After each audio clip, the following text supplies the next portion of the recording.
Hello friends, welcome to Manoj Gupta Academy. Today we are going to start with class 8 mathematics lesson number 15 area practice set 15.2. So दोस्तों इस video को देखने के पहले practice set 15.1 जरूर देखिए। 15.1 का लिंक आपको डिस्क्रिप्शन बॉक्स में दिया गया है।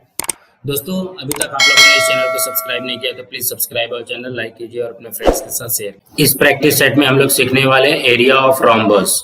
तो देखो ये रोम्बस का डायग्राम है।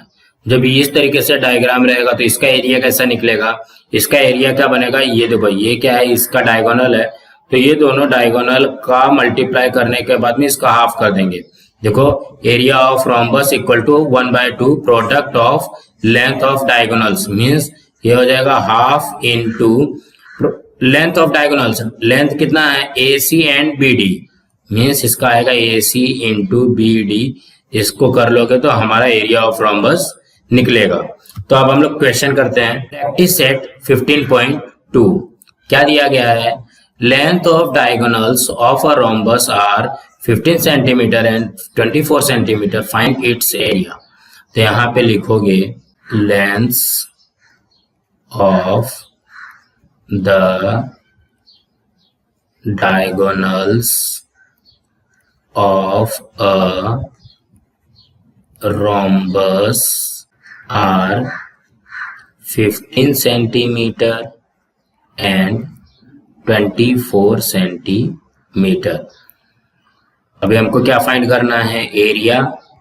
तो area of a rhombus equal to 1/2 into products of lengths of diagonals। तो यहाँ पे देखो 1/2 तो ऐसे ही है। अब products of length of diagonal, length of diagonal हमको कितना दिया है 15 एंड 24, मीन्स 15 इंटू 24। ये 2 से ये कैंसिल हो सकता है 12 टाइम में। तो हमारे पास रिमेनिंग क्या बच रहा है 15 इंटू 12। 15 इंटू 12 कितना होता है 180 स्क्वायर सेंटीमीटर। अब यही आंसर लिख दो, area of rhombus is 180 square centimetre. अब हम लोग सेकंड क्वेश्चन करते हैं। क्या दिया गया सेकंड क्वेश्चन में, length of diagonals of rhombus are 16.5 centimetre and 14.2 centimetre, find its area. वैसे करना है जैसा हमने फर्स्ट में किया। Length of the diagonals of a rhombus are 16.5 centimetre and 14.2 centimetre. तो यहाँ पे एरिया ऑफ रोम्बस क्या आ जाएगा, area of rhombus equal to half into products of lengths of diagonals. तो यहाँ पे हाफ के जगह पे हाफ, प्रोडक्ट ऑफ डायगोनल्स का मीन्स क्या हो गया 16.5 इंटू 14.2। तो अभी देखो ये कैंसिल हो सकता है, 2 से ये कैंसिल हो जाएगा, ये होगा 7.1। हमारे पास रिमेनिंग क्या बच रहा है 16.5 इंटू 7.1। तो इसको मल्टीप्लाई कर लो, 117.15 स्क्वायर सेंटीमीटर। अब यहाँ पे आंसर पुट कर दो। क्या लिखोगे, the area of a rhombus is 117.15 square centimetre. अब हम लोग थर्ड क्वेश्चन करते हैं। अब यहाँ पे देखो क्या दिया गया है, if perimeter of rhombus is 100 centimetre, length of one diagonal is 48 centimetre, what is area of a quadrilateral. हम लोग सबसे पहले क्या करते हैं, रोम्बस का एक डायग्राम बनाते हैं। यहाँ पे देखो हमने डायग्राम बना लिया है। देखो यहाँ पे क्या दिया है, if the perimeter of rhombus is 100 centimetre. तो सबसे पहले क्या क्या दिया गया वो लिख लेते हैं। पेरीमीटर ऑफ अ रोम्बस दिया गया है कितना, 100 सेंटीमीटर। और क्या दिया गया है, लेंथ ऑफ वन डायगोनल दिया गया है। वन डायगोनल का लेंथ दिया है 48 सेंटीमीटर। लेकिन हमको कौन सा लेंथ दिया गया ये नहीं पता, तो हम इसको सपोज करेंगे। और हमको ये जो एरिया है इसका हमको एरिया फाइंड करना है। ये जो रोम्बस है इसका हमको एरिया फाइंड करना है। ये रोम्बस है, रोम्बस की पेरीमीटर दिया गया, मीन्स ये इसकी जितनी भी साइड होगी सब क्या होगी, इक्वल होगा। तो यहाँ पे लिखोगे perimeter of a rhombus equal to 4 into, इसकी कोई भी एक साइड ले लो। फॉर्मूला क्या होता है इसका, 4 इंटू साइड। तो जितनी भी इसकी साइड होती है सारे के सारे इक्वल होती है। तो हम सपोज ये हम ए बी ले लेते हैं। हम क्या करते हैं, साइड की जगह पे क्या लिखते हैं, लेंथ ऑफ ए बी। तो देखो हमको पेरीमीटर दिया गया है 100, तो ये हो जाएगा, यहाँ पे मल्टीप्लाई हो रहा है तो यहाँ पे जाएगा तो क्या हो जाएगा, डिवाइड होगा 100/4। यहाँ पे लेंथ ऑफ ए बी आ गया हमारा, इसको कैंसिल कर दो 25। So that length of A B equal to आ गया 25 सेंटीमीटर। ये आया 25 सेंटीमीटर। ये क्या ए बी आया ना 25 सेंटीमीटर। लेकिन हमको एरिया ऑफ क्वाड्रिलेटरल मीन्स ये एरिया ऑफ रोम्बस के लिए चाहिए क्या, एरिया ऑफ रोम्बस के लिए हमको चाहिए, देखो product of length of diagonal, मतलब ये डायगोनल चाहिए हमको और ये डायगोनल चाहिए। इसमें से वन डायगोनल का इसने 48 सेंटीमीटर दिया गया है। मीन्स ये वाले, सपोज हम करते हैं कि ये वाले डायगोनल का हमको 48 दिया गया है और हमको ये डायगोनल डी बी निकालना रहेगा। तो यहाँ पे हम लोग लिखते हैं लेंथ ऑफ डायगोनल। कौन सा डायगोनल का हम लोग सपोज करते हैं, ए सी का सपोज कर लेते हैं। हाँ, तो डायगोनल ए सी की वैल्यू सपोज कितना दिया गया, 48 सेंटीमीटर। यहाँ पे देखो ये 90 डिग्री का बनता है। जब ये 90 डिग्री का बनता है, ये इतना है, ए सी हमारे पास 48 है। तो यहाँ पे हम इसको यम पुट कर लेते हैं, ठीक है। तो जब हम इसको यम करेंगे और ए सी हमको 48 दिया गया, तो ए एम की वैल्यू क्या होगी, length A M equal to half into length A C हो जाएगा। देखो ए एम जो रहता है वो ए सी का हाफ रहता है, तो हाफ इंटू 48 मीन्स हमारा ये कैंसल होने के बाद आया 24। ये 24 क्या आया है, लेंथ ऑफ ए एम। तो देखो यहाँ पे ए एम आ गया हमारा 24। ये यहां से लेकर के यहां तक ये वाली जो है ये 24 आ गया। तो अब हम ए एम बी में पाइथागोरस का थ्योरम लगा करके एम बी का वैल्यू निकाल सकते हैं। तो यहाँ पे लिखो in triangle A M B angle A M B equal to 90 degree.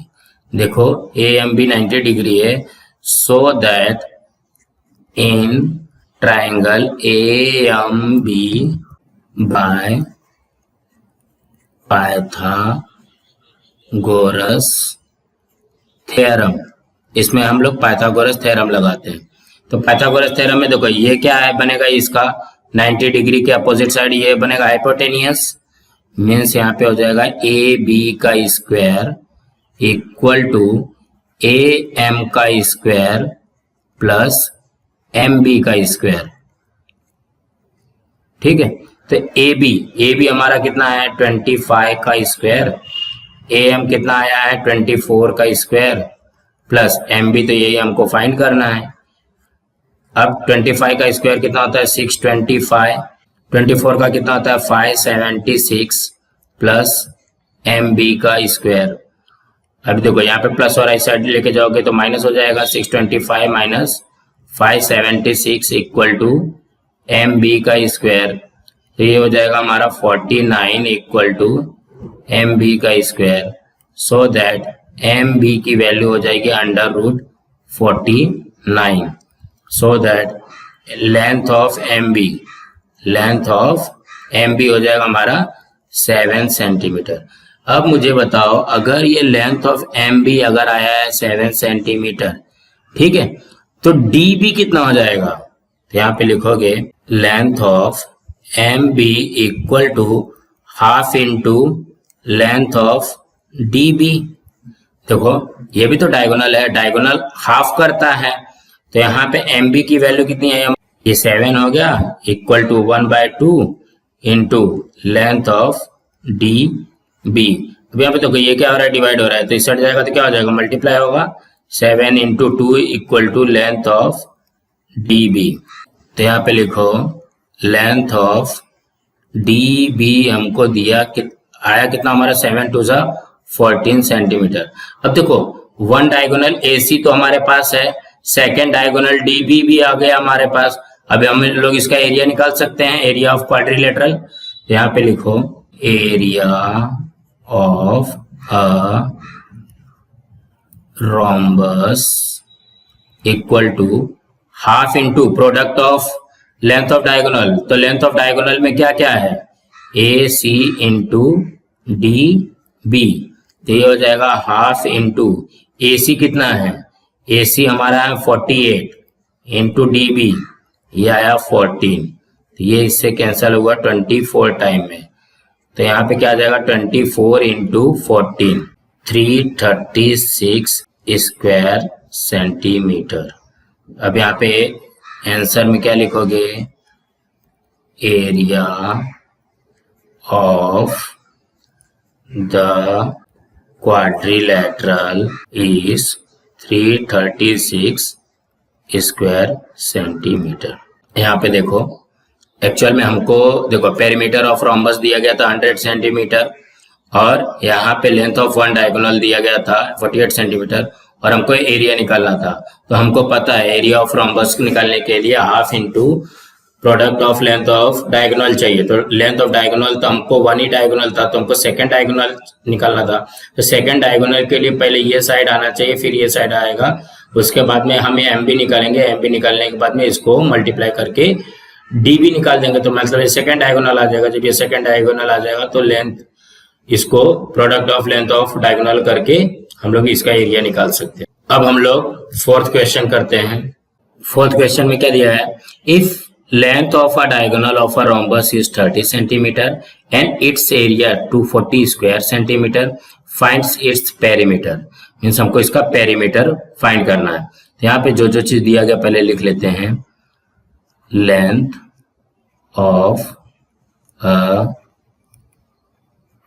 Diagonal कितना दिया गया है? 30 सेंटीमीटर। और क्या दिया गया है? Area of a rhombus. Area of rhombus कितना दिया है? 240 स्क्वायर सेंटीमीटर। अब हमने यहाँ पे देखो ड्राइंग बना लिया है। तो अब यहाँ पे देखोगे तो पेरीमीटर पूछा है, मीन्स इसका इसका इसका इसका चारों साइड का ये टोटल होना चाहिए पेरीमीटर में, ठीक है, चारों साइड का पेरीमीटर में होना चाहिए। और लेंथ ऑफ डायगोनल दिया गया है, तो हम लोग इसको क्या करते हैं, जैसे अभी हम लोग ने थर्ड क्वेश्चन में क्या AC को ही सपोज करते हैं कि ये लेंथ ऑफ डायगोनल है। मीन्स AC हम लोग ये क्या करते हैं, length of AC equal to हम इसको क्या सपोज करते हैं 30 सेंटीमीटर। ये AC हमारा आ गया 30 सेंटीमीटर। अब हमको अगर ये इसका कोई वन साइड निकालना रहेगा, तो वन साइड निकालने के लिए हम लोग इसमें क्या लगाए थे, पाइथागोरस थ्योरम लगाए थे। तो हमको यहाँ पे ये सेकंड डायगोनल भी हमारे पास आना चाहिए। जब सेकंड डायगोनल आएगा तो ही तो हम लोग ये साइड निकालेंगे, जब साइड निकालेंगे तो पेरीमीटर निकलेगा। तो लेंथ ऑफ AC हमारा 30 सेंटीमीटर है। तो जब हमारे पास लेंथ ऑफ AC 30 सेंटीमीटर है तो इसको यम सपोज कर लो। तो length of AM equal to half into length of AC होता है, यहाँ पे हो जाएगा हाफ इंटू 30, मीन्स ये आया हमारा 15 सेंटीमीटर। 15 सेंटीमीटर क्या आया? लेंथ ऑफ AM आया। लेंथ ऑफ AM कितना आ गया? 15 सेंटीमीटर आ गया। ये लेंथ ऑफ AM आ गया 15 सेंटीमीटर। अब हमको क्या करना है? MB फाइंड करना है। MB फाइंड करने के लिए हमको DB चाहिए। तो हमको DB निकालने के लिए क्या करना पड़ेगा? एरिया ऑफ रोम्बस का फॉर्मूला लिखना पड़ेगा। Area of rhombus equal to क्या फॉर्मूला है? Half into product of length of diagonals है। तो यहाँ पे product of length of diagonal क्या हो जाएगा? AC into DB। तो रोम्बस का कितना दिया है? 240 equal to half into AC की वैल्यू कितनी है? 30 इंटू DB। तो अब देखो यहाँ पे ये क्या हो रहा है? डिवाइड हो रहा है 2 से। इस साइड जाएगा तो क्या हो जाएगा? मल्टीप्लाई होगा। 240 into 2 equal to 30 into DB। अब यहाँ पे देखोगे ये 30 से मल्टीप्लाई हो रहा है तो इस साइड जाएगा तो क्या हो जाएगा? डिवाइड होगा। 240 into 2 upon 30 equal to DB। 30 से ये कैंसल हो गया 8 टाइम्स में। 8 टू जा 16 DB मीन्स DB की वैल्यू आ गई 16 centimetre. So that length of DB equal to 16 centimetre. जब देखो DB अगर हमारा 16 है तो हमको फाइंड क्या करना है? MB फाइंड करना है। Length of MB equal to half into length of DB। तो ये हो जाएगा हाफ इंटू DB कितना है? 16। ये कैंसल हुआ 8 टाइम्स में equal to 8 centimetre. Length of MB आ गया 8 सेंटीमीटर। अब हमको AB का फाइंड करना है। AB का फाइंड करना है तो यहाँ पे लिखो in triangle AMB। AMB angle AMB equal to 90 degree so that by Pythagoras theorem. Pythagoras theorem. Pythagoras theorem से क्या हो जाएगा? AB का स्क्वायर इक्वल टू AM का स्क्वायर प्लस MB का स्क्वायर। तो यहाँ पे देखो AB तो हमको फाइंड करना है। AM कितना है हमारा? देखो यहाँ पे 15 सेंटीमीटर है तो ये हो जाएगा 15 कप स्क्वायर प्लस 8 कितना है? सॉरी MB कितना है? 8 है। 8 का स्क्वायर तो ये हो जाएगा 15 का स्क्वायर कितना होता है? 225 प्लस ये हो गया 64। यहाँ पे आएगा 289। ये क्या आया? AB का स्क्वायर। ठीक है। So that length of AB हो जाएगा अंडर रूट में 289 आएगा। देखो यहाँ पे स्क्वायर था तो स्क्वायर रूट लिया हमने तो ये AB कितना आ गया हमारा? 17 आ गया। ये हमारी आई साइड। ठीक है, ये वन साइड हो गया। अब हमको बोला क्या गया? Perimeter of rhombus. तो यहाँ पे पेरीमीटर ऑफ रोम्बस हमको फाइंड करना है। पेरीमीटर ऑफ रोम्बस का फॉर्मूला क्या है? 4 इंटू साइड। तो ये जगह 4 इंटू साइड ए बी ये लिख सकते हो, लेंथ ए बी। अब यहाँ पे 4 इंटू 17 ये आएगा हमारा 68 सेंटीमीटर। यहाँ पे आंसर में लिख लो perimeter of rhombus is 68 centimetre. इसी तरीके से करना था।